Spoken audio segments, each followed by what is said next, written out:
The Phantom Informant, Part 6, A Deadly Waltz.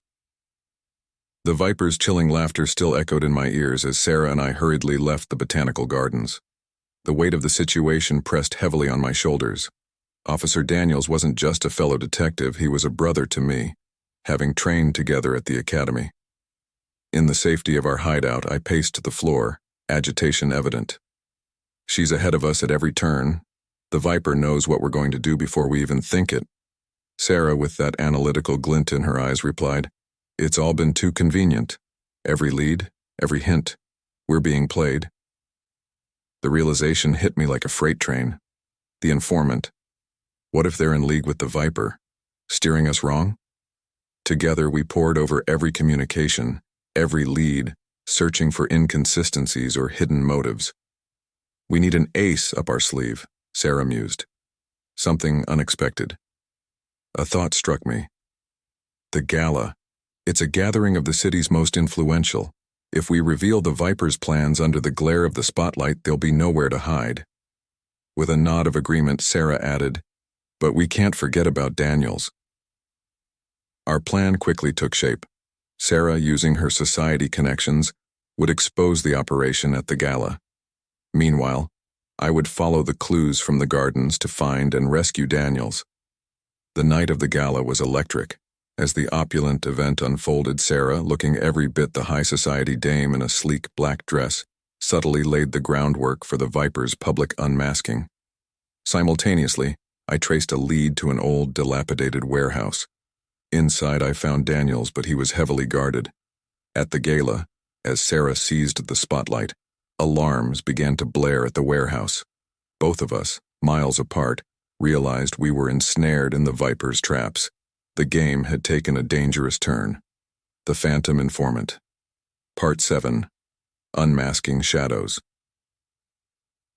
The brilliant lights of the gala's ballroom bore down on Sarah, the audience hanging on to her every word.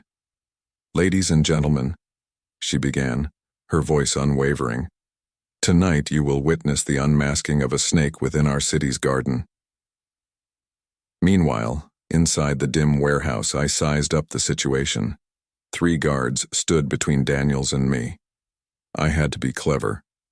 With Sarah's revelations shaking the gala, I used cunning and the element of surprise to deal with each guard, recalling techniques from my academy training. With Daniels free, his quip, "Took you long enough," broke the tension, even if momentarily. Back at the gala, as Sarah started presenting concrete proof of the Viper's plans, panic set in. High-profile guests made hurried exits, only to be caught by undercover agents. The media went into a frenzy, capturing everything. However, the woman from the garden, presumably a Viper representative, was conspicuously absent. Instead, an encrypted message appeared on Sarah's phone. "The snake sheds its skin but remains. Beware the fangs yet unseen." Though the Viper's operations had been dealt a blow, we knew we had only scratched the surface. Our dance with danger was far from its final act. The Phantom Informant, Part 8, Whispers in the Dark. The city was in turmoil post-gala. The revelations had sent shockwaves through every sector. Though many were now behind bars, the Viper eluded us. Back at our hideout, Daniels, Sarah, and I meticulously went over every shred of evidence, hunting for a lead to the Viper's true identity. "It's more than just a person. The Viper is a symbol, a figurehead for this vast operation," Daniels surmised. I felt a chill run down my spine as I said, "And that woman was just one face of it. Someone's pulling the strings from the shadows." Our discussion was interrupted by a soft knock. Sarah retrieved a package containing an old cassette tape with a note, "For your ears only."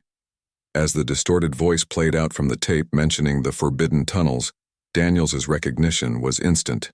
The old subway system. Sarah and I shared a look of understanding. "It's their hideout, but it could also be a trap," she said. Armed and wary, we descended into the city's forgotten underground. As we navigated the tunnels, we discovered a chamber adorned with snake symbols.